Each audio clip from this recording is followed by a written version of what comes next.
driving, got to get it in. Does to Smith. Jabari for three and the win. Yeah! He got it! We are here to fuel Rockets news. This is a Rockets Fuel podcast. And Rockets fans, are you ready for Game 7? The Houston Rockets force a Game 7 with a 115-107 victory over the Golden State Warriors in Game 6.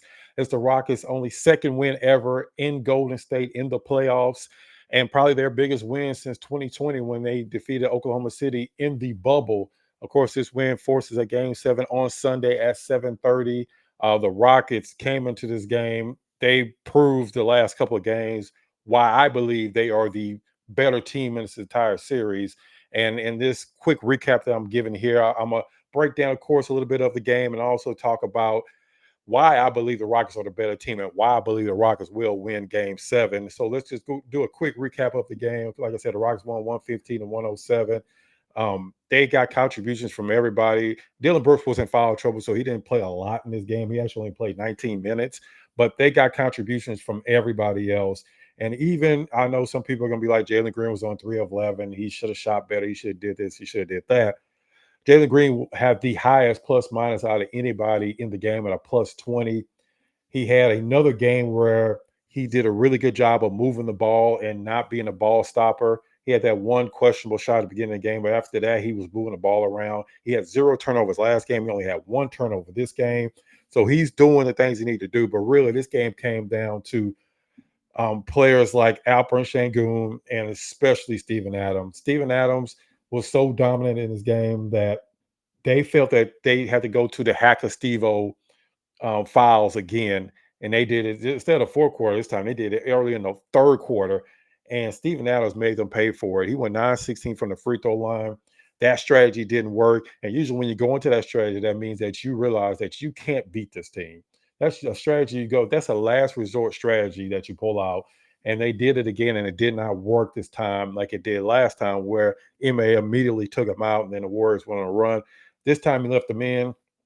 Steven Adams made them pay, and Steven Adams had a great game. And Steven Adams finished with 17 points, 5 rebounds, and 3 blocks, 3 huge blocks. A couple of those blocks was on Jimmy Butler. And even though he only had 5 rebounds, he probably accounted for another 10 or so because he boxing out 2 or 3 players. They have to always worry about Steven Adams in the paint, and they also have to worry about Steven Adams getting that offensive rebound. So guess what? They're not peeling off of Steven Adams to go try to stop somebody from getting to the paint. It was one time Fred VanVleet got a wide open shot because they were so worried about Steven Adams. And of course, you can't forget about Alperen Sengun. He had 21 points, 14 rebounds. He has been he also can't forget 6 assists and 3 steals. Alperen Sengun has been the best player in this series. Steph Curry, of course, is Steph Curry, but Alperen Sengun has been the most consistent, the best overall player in this entire series. And I don't think that's a great statement to say at this point. The Warriors have absolutely no answer for him. They got there to the point now they know they can't stop him. So they pretty much let him go one-on-one a lot of times because they know they can't stop him. So they figure they'll let him get his points to try to stop everybody else. But that strategy hasn't worked either because the rest of the Rockets outside Dylan Brooks, who's in foul trouble, the other 4 stars went double digits. And also, I can't go too much further without talking about Fred VanVleet. The last 3 games, VanVleet has outplayed Steph Curry. He's outplayed Steph Curry. And I don't think enough people are talking about that. I mean, tonight he absolutely dominated Steph Curry, even though he's not the primary defender on Steph Curry.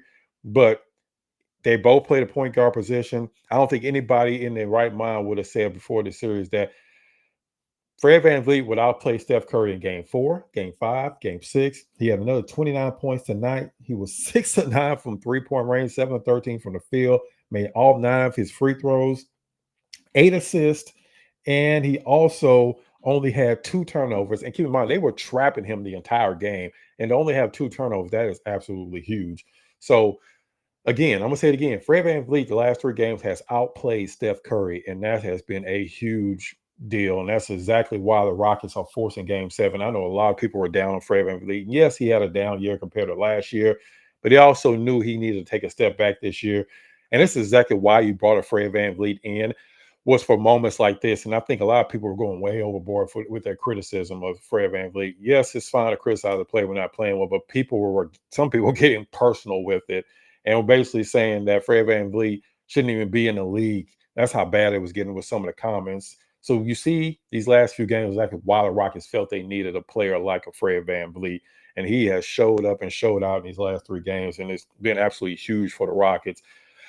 Also, I want to talk about something I brought up before the game, and I got some pushback. I really broke down some of the numbers why I felt the Rockets were the better team, and it really played out again tonight.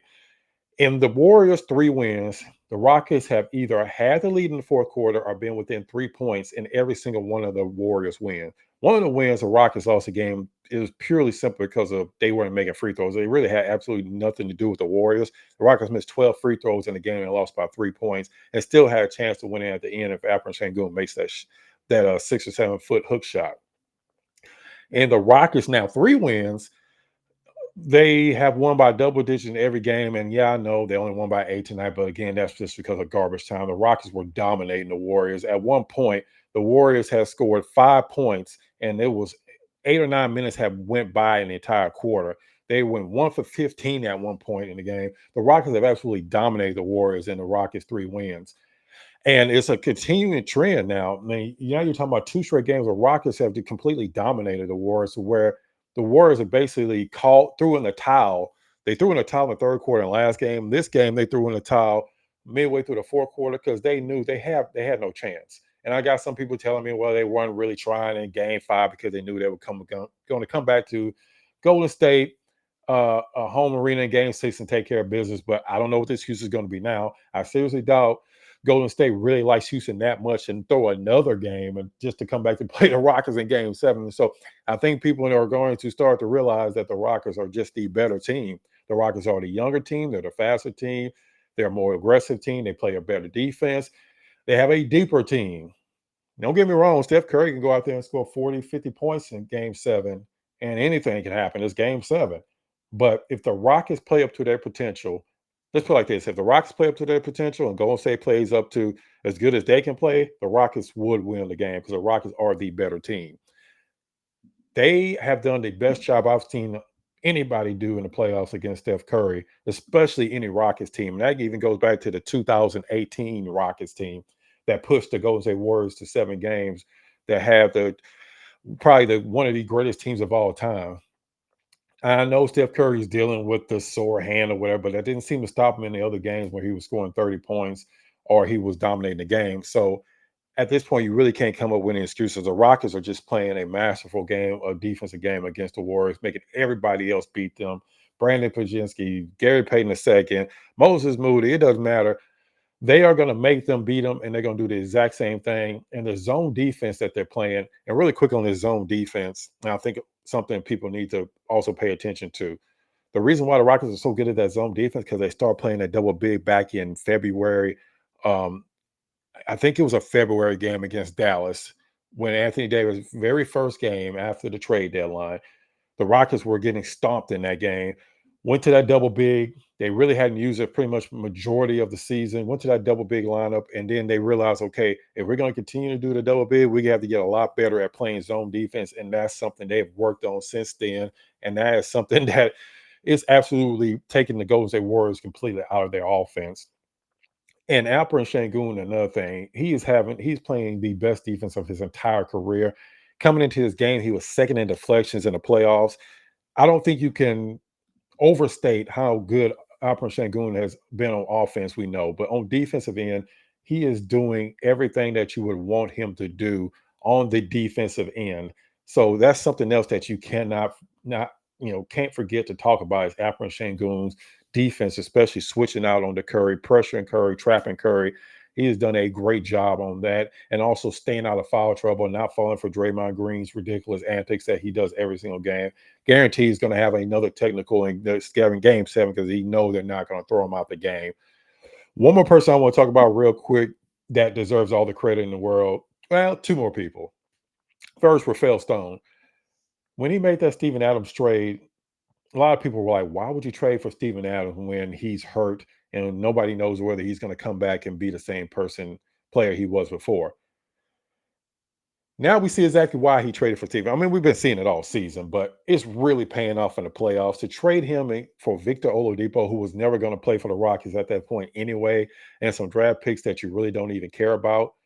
to be able to make that trade and see it come to fruition like it's coming now, you got to give Rafael Stone all the credit in the world, of course, for the rest of the roster. But this one particular move is one of the best Rockets trades in history. No, it wasn't for a superstar player, but what you gave up and what you got back, and it was a risk. I mean, there was no guarantee Steven Adams was going to come back healthy. But Rafael Stone knew exactly what he was doing, and he made a great trade, and it's paying off big time in the playoff. I mean, Steven Adams is right up there in the top 2 or 3 reasons why the Rockets are going to a game 7. And I don't think anybody thought of that when the Rockets made that trade outside of the Rockets front office. So got to give it up for Rafael Stone for that. And you got to give up to Ime Udoka, who at times this year I know frustrated some people with his rotations and not playing certain players and playing other players that people think he shouldn't have been playing. But Ime Udoka, I know they're probably not gonna. Um, I know that he's probably not gonna get Coach of the Year just because Cleveland had more wins, or they'd probably give it to him. But Ime Udoka has definitely been the best coach all year long. I mean, you heard it all year. People talking about, well, the Rockets don't have a superstar.